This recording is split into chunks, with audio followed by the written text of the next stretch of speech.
Hello dear students, welcome back. In this video lecture, we will talk about polynucleotides. And this topic is from chapter number 1, Biological Molecules Synth Text Board. So let's start polynucleotides. Dear students, हमने पहले ही discuss किया था कि nucleotides monomers होते हैं और ये आपस में ज्वाइन होकर पॉलीमर्स बनाते हैं जैसा कि डीएनए डीऑक्सीराइबो न्यूक्लिक एसिड और आरएनए राइबो न्यूक्लिक एसिड। इनमें स्पेशली अगर हम डीएनए की बात करें तो डीएनए जेनेटिक मटेरियल होता है और इसमें इंफॉर्मेशन रखी होती है हमारी हेरिडिटी की। तो अब आप क्वेश्चन पूछोगे what is heredity? What is heredity in genetics? Heredity refers to specific mechanism by which characteristics or traits are passed from one generation to next via genes. तो हेरिडिटी एक मैकेनिज्म है जिसके through कुछ trades जैसा कि हमारा आई colour, जैसा कि हमारा हेयर कलर, जैसा कि हमारी हाइट, जीन्स के थ्रू एक जनरेशन से दूसरे जनरेशन में ट्रांसफर कर दिए जाते हैं ये करेक्टर्स। और डियर स्टूडेंट्स, आगे लिखा गया है कि ये जो जेनेटिक इंफॉर्मेशन है हेयर कलर के लिए, आई कलर के लिए, हाइट के लिए, इंटेलिजेंस के लिए, ब्लड ग्रुप्स के लिए, तो बहुत सारे ट्रेड्स होते हैं। इनकी इंफॉर्मेशन हमारे डीएनए में इनकोड होती है, उनके कोड्स रखे हुए होते हैं जीन्स में। और डियर स्टूडेंट्स, ये जो कोड्स होते हैं वो हमारे डीएनए के जीन्स में होते हैं। अब आप देखें, यहाँ पे आपको एक सेल नजर आ रहा है, तो याद रखिएगा डियर स्टूडेंट्स, सेल के अंदर न्यूक्लियस होता है और न्यूक्लियस के इनसाइड हमारे क्रोमोसोम्स होते हैं। क्रोमोसोम्स में हमारा डीएनए होता है और डीएनए में जीन्स पाए जाते हैं। Cell contain nucleus, nucleus in turn contain chromosomes, chromosomes contain DNA, and section of DNA is called gene, and that gene codes for protein. तो डियर स्टूडेंट्स, हमारे डीएनए में जीन्स होते हैं। तो अब आप जीन्स को कैसे डिफाइन करोगे dear students? Genes encode information for making specific proteins which are responsible for specific traits of an individual. तो जीन्स खुद को एक्सप्रेस करते हैं प्रोटीन बनाने में और इन प्रोटीन की वजह से डिफरेंट ट्रेट्स ट्रांसफर कर दिए जाते हैं वन जनरेशन से अनदर जनरेशन। अब हम आते हैं डीएनए के स्ट्रक्चर की तरफ। Dear students, James Watson and Crick in the year 1953 इन्होंने डीएनए का डबल हेलिकल मॉडल प्रपोज किया। Look at the picture of Watson and Crick. Dear students, ये थे वाटसन और क्रिक जिन्होंने डीएनए का डबल हेलिकल मॉडल दिया 1953 में। और ये आप यहाँ पे देख सकते हो कि ये डबल हेलिकल मॉलिक्यूल है डीएनए का, डबल स्टैंडर्ड डीएनए। डीएनए दो चेन्स का बना हुआ होता है, दो स्ट्रैंड्स का बना हुआ होता है जो कि एंटी पैरेलल होते हैं। एक सीधा होता है और उसके सामने दूसरा उल्टा होता है। तो एक चेन रन करता है 5 प्राइम एंड से 3 प्राइम एंड की तरफ और जो दूसरा रन करता है वो 3 प्राइम एंड से 5 प्राइम एंड की तरफ। तो दो चेन एंटी पैरेलल होते हैं। तो ये डबल हेलिकल मॉडल डीएनए का दिया वाटसन और क्रिक ने। अब हम इसके कुछ मेन पॉइंट्स पढ़ेंगे जो वाटसन और क्रिक ने डीएनए का डबल हेलिकल स्ट्रक्चर प्रोपोज किया। Each helix is made up of 4 types of nucleotide. तो सबसे पहले हम न्यूक्लियोटाइड को डिस्कस करते हैं। The basic unit of DNA is nucleotide. The structure of A nucleotide, सबसे पहले हम बीच वाला पोर्शन रखेंगे 5 carbon sugar, this is pentose sugar. और डीएनए में जो पेंटोज शुगर पाया जाता है वो होता है डीऑक्सीराइबोस। अब हम इसके कार्बन नंबर 1 पे ऑर्गेनिक बेस अटैच कर देते हैं जिसको आप नाइट्रोजीनियस बेस कहते हो। ये हो गया न्यूक्लियोसाइड। अब हम इस शुगर के कार्बन नंबर 5 पे फास्फेट अटैच कर देंगे और जैसे ही हमने फास्फेट अटैच कर दिया ये हो गया nucleotide N+S+P, nitrogenous base with sugar and phosphate is called nucleotide. और यहाँ पे लिखा गया है कि 4 डिफरेंट टाइप्स ऑफ न्यूक्लियोटाइड। अब देखें डीएनए में कौन से 4 डिफरेंट न्यूक्लियोटाइड्स होते हैं। DNA nucleotides contain which sugar? Deoxyribose sugar. DNA is made up of 4 DNA nucleotides. The DNA nucleotide contain bases. देखें, एडिनिन एक नाइट्रोजीनियस बेस है, थायमिन दूसरा नाइट्रोजीनियस बेस है, साइटोसिन तीसरा नाइट्रोजीनियस बेस है और गुआनिन चौथा नाइट्रोजीनियस बेस है। अब न्यूक्लियोटाइड के नेम्स इन नाइट्रोजीनियस बेसिस के ऊपर डिपेंड करते हैं। DNA has 4 types of nucleotide. तो देखें डियर स्टूडेंट्स, जो पहला होगा वो होगा adenine nucleotide, adenine sugar phosphate, ये हो गया एडिनिन न्यूक्लियोटाइड। दूसरा होगा cytosine nucleotide, cytosine sugar phosphate. तीसरा होगा thymine nucleotide, thymine sugar phosphate. और चौथा होगा guanine nucleotide, guanine sugar phosphate. तो आपने देखा चारों न्यूक्लियोटाइड में शुगर फॉस्फेट तो डीएनए में सेम है, मगर फर्स्ट पार्ट वेरिएबल है एडिनिन, साइटोसिन, थायमिन और गुआनिन, जिसके बुनियाद पर हम न्यूक्लियोटाइड्स के नाम रखते हैं adenine nucleotide, cytosine nucleotide, thymine nucleotide और guanine nucleotide. The bases differ in nucleotides. There are 2 types of bases, purine bases and pyrimidine bases. एक को आप प्यूरिन बेसिस कहोगे, दूसरे को आप pyrimidine bases कहोगे। Dear students, purines are double ringed structure. Look at it here. Here you see a double ringed structure. This base is classified as purine. आप इसको प्यूरिन कहोगे।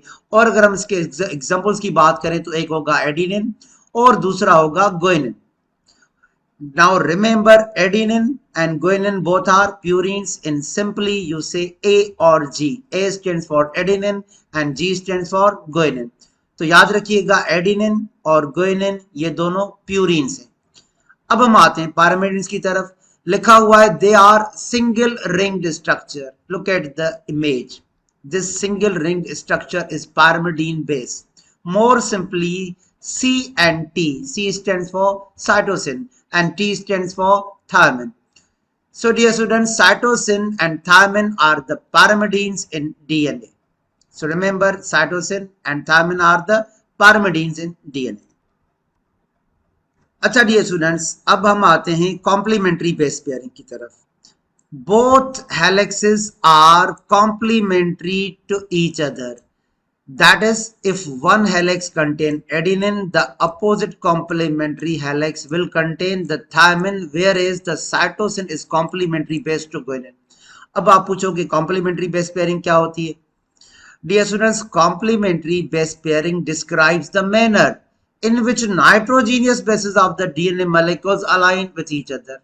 तो complementary base pairing में एक स्पेसिफिक मैनर में DNA के nucleotides दो different helix से जो आमने सामने होती है आपस में जुड़ जाते हैं। And this pairing is very specific. कैसे specific? Adenine pairs with the thymine and cytosine pairs with the guanine. Now two chains are joined by the bases. Purines always join with pyrimidine. एक helix में आप purine रखोगे तो सामने आप pyrimidine रखोगे। दस base pairing is specific and complementary.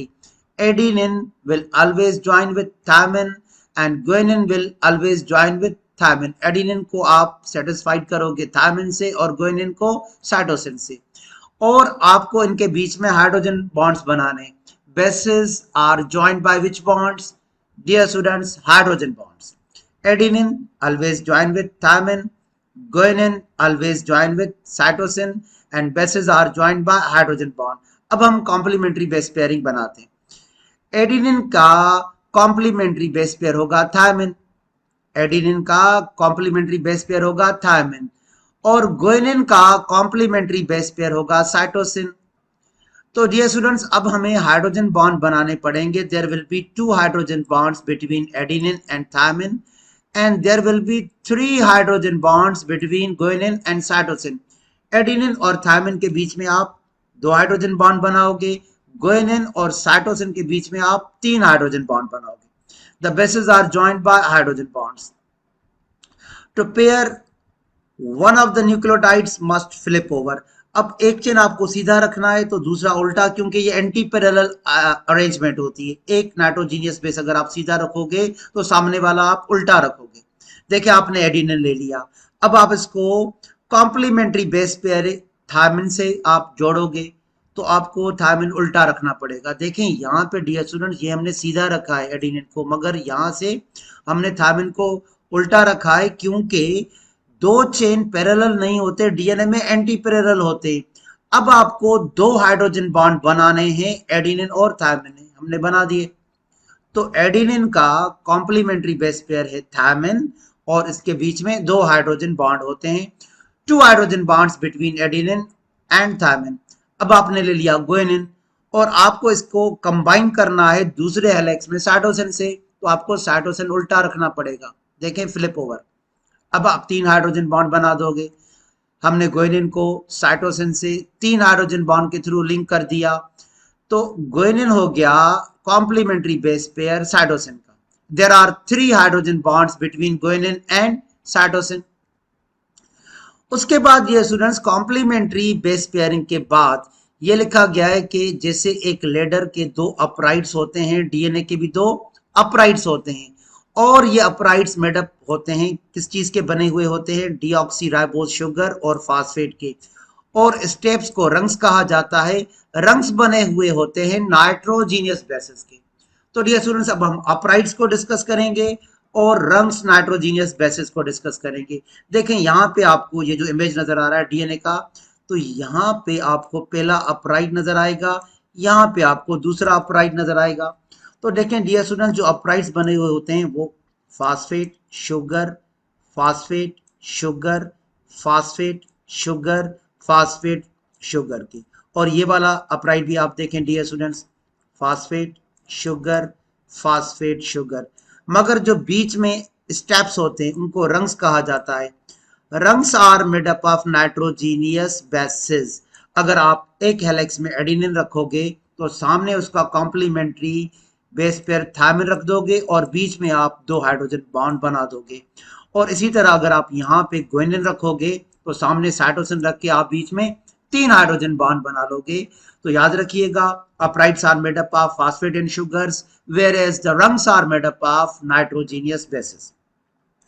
अब डियर स्टूडेंट्स मैं एक अपराइट बना रहा हूं, मैं एक अपराइट बना रहा हूं फास्फेट और शुगर, जो कि आपको गुआनिन यहाँ पे नजर आ रहा है, ये थोड़ा साइड पे होगा। ठीक डियर स्टूडेंट्स ये होगा, ये स्टेप होगा। अब मैंने दूसरा इसके नीचे रख दिया साइटोसिन। अब मुझे बनाना है फास्फोडाइस्टर बॉन्ड, मैंने बना दिया। डियर स्टूडेंट याद है, अगर आप याद करें तो इस शुगर का कार्बन नंबर 3 होगा और नेक्स्ट शुगर का कार्बन नंबर 5 होगा।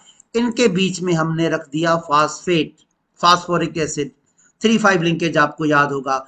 तो हमने दो शुगर्स को जब फास्फोरिक एसिड से जोड़ दिया, ये होगा फास्फोडाई ईस्टर बॉन्ड। ठीक है, अब मैं एक और न्यूक्लियोटाइड इसके नीचे रखूंगा एडिनिन और फिर से बना दूंगा फास्फोडाइस्टर बॉन्ड। फिर मैंने रख दिया थायमिन, अब मैं फिर से बना दूंगा फास्फोडाइस्टर बॉन्ड। तो मैंने एक हेलिक्स जब कंप्लीट किया तो आप अपराइट देखें dear students, phosphate sugar, phosphate sugar, phosphate sugar. और अब हमें रंग्स भी बनाने हैं। तो dear students phosphate group of one nucleotide joins to the pentose sugar via phosphodiester bond. हमने एक हेलिक्स बना लिया है। The bases are stuck out, जहां पे देखें बेसिस साइड पे हो गए, क्योंकि ये जो बेसिस जिसको मैं मार्क कर रहा हूं डियर स्टूडेंट्स, ये रंग्स बनाते हैं, ये लेडर का स्टेप्स बनाते हैं डीएनए के लेडर का। ठीक है dear students, the nucleotides can be in any order, person to person इनकी सीक्वेंस एक दूसरे से चेंज होती है। अब डियर स्टूडेंट्स हमने जब एक हेलिक्स बना लिया, हम उसके सामने उसका दूसरा हेलिक्स बनाएंगे by using the knowledge of complementary base pairing. अब देखें डियर स्टूडेंट्स, मैंने जी के सामने क्या रख दिया, सी। लेकिन यार देखिए यहाँ पे मैंने जी को सीधा रखा है, सी को उल्टा रखा है, क्योंकि दो चेन एंटी पैरेलल होते हैं। अब आप इस गुआनिन को इस साइटोसिन से जोड़ दोगे तीन हाइड्रोजन बॉन्ड से। फिर दूसरा जो आपको सामने नजर आ रहा है डियर स्टूडेंट साइटोसिन, इसके सामने आप लेकर आओगे गुआनिन को, मगर उल्टा, एक सीधा होगा दूसरा उल्टा, एंटी पैरेलल। अब आप सी और जी के बीच में बना दोगे तीन हाइड्रोजन बॉन्ड। अब नेक्स्ट जो एक हेलिक्स में आपको नाइट्रोजीनियस बेस नजर आ रहा है एडिनिन, इसके सामने आप रख दोगे थायमिन, आप बीच में बना लोगे दो हाइड्रोजन बॉन्ड। अब नीचे आपको थायमिन नजर आ रहा है, उसके सामने आप रख दोगे एडिनिन और आप बना लोगे 2 हाइड्रोजन बॉन्ड। तो अब यहाँ पे डियर स्टूडेंट्स देखें, इस पे से यहाँ पे आपको बनाने हैं फास्फोडाइस्टर बॉन्ड। मैंने एक फास्फोडाइस्टर बॉन्ड बना दिया। अब यहाँ पे आपको बनाने हैं फास्फोडाइस्टर बॉन्ड, मैंने बना दिया। अब यहाँ पे आपको बनाने हैं फास्फोडाइस्टर बॉन्ड, मैंने बना दिया। तो देखें डियर स्टूडेंट, शुगर और फास्फेट जो आपस में जुड़ते हैं वो फास्फोडाइस्टर बॉन्ड के थ्रू जुड़ते हैं, मगर जो दो हेलिक्स के नाइट्रोजीनियस बेसेस होते हैं उनके बीच में हाइड्रोजन बॉन्ड होता है। ये आपको एक कंप्लीट डबल हेलिकल स्ट्रक्चर नजर आ रहा है डीएनए की हेलिक्स का। अच्छा डियर स्टूडेंट्स, अब हम आते हैं एंटी पैरेलल अरेंजमेंट। देखें, इस शुगर के ऊपर एक फास्फेट है कार्बन नंबर 5 पे, और बिल्कुल नीचे यहाँ पे जो शुगर होगा उसके कार्बन नंबर 3 पे OH होगा। ठीक है, तो एक चेन रन करेगा 5-3 डायरेक्शन में, सामने वाला उल्टा है तो ये रन करेगा 3-5 डायरेक्शन में। अब यहाँ पे कार्बन नंबर 3 पे होगा एक हाइड्रो ऑक्साइल ग्रुप OH, और यहाँ पे कार्बन नंबर 5 पे होगा phosphate. Anti parallel arrangement, 2 strands of the DNA run anti parallel. देखें यहाँ पे लिखा गया है कि एंटी पैरेलल के माने हैं ये अपोजिट डायरेक्शन में 2 हेलिक्स रन करते हैं। एक रन करता है 5 prime end to 3 prime end, और दूसरा रन करता है 3 prime end to 5 prime end. देखें डियर स्टूडेंट्स, अब यहाँ पे 5 प्राइम एंड है और नीचे 3 प्राइम एंड, और यहाँ के ऊपर आपको 3 प्राइम एंड और नीचे, तो ये रन करेगा 5 प्राइम एंड से 3 प्राइम एंड। तो यहाँ पे जो 5 एंड है इसको पढ़िएगा, यहाँ पे जो 5 एंड है उसके लिए ये लाइन लिखी गई है, the 5 end has a 5 carbon attached to phosphate. यहाँ पे 5 कार्बन पे आपको फास्फेट जुड़ा हुआ मिलेगा। अब अगर आप नीचे वाली शुगर को देखें, उसके कार्बन नंबर 3 को, the 3 end has a 3 carbon number attached to hydroxide, तो ये रन करेगा 5 प्राइम एंड से 3 प्राइम एंड की तरफ। अब आप सामने वाले को देखें, यहाँ जो दूसरा चेन है वो फ्लिप ओवर हो गया, उल्टा हो गया। तो यहाँ पे जो 3 एंड आपको नजर आ रहा है, 3 एंड, 3 एंड, जो 3 एंड है उसको आप उसका कार्बन नंबर 3 देख लें तो उस पर क्या अटैच किया गया है, हाइड्रो ऑक्साइड ग्रुप। और नीचे वाली आप देखें, ये जो लास्ट वाली शुगर है इसके ऊपर आपको एक अनबाउंड फास्फेट मिलेगा जो दूसरी शुगर से बाउंड नहीं है।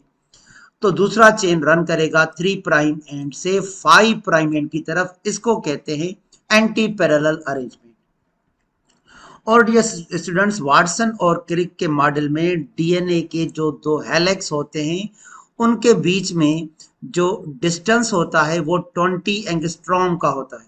देखें डियर स्टूडेंट, यहाँ पे जहाँ पे मैं मार्क कर रहा हूँ, 2 हेलिक्स के बीच में आपको डिस्टेंस कितना मिलेगा, 20 एंगस्ट्रॉम। तो ये लाइन पढ़िएगा, the diameter of double standard DNA helix is 20 angstrom. ठीक है डियर स्टूडेंट्स, उसके बाद जैसा कि यहाँ पे भी लिखा गया है, the turn off duplex consist of 10 base pair, मगर उससे पहले आपको ये 34 एंगस्ट्रॉन समझना पड़ेगा जिसको मैं मार्क कर रहा हूँ।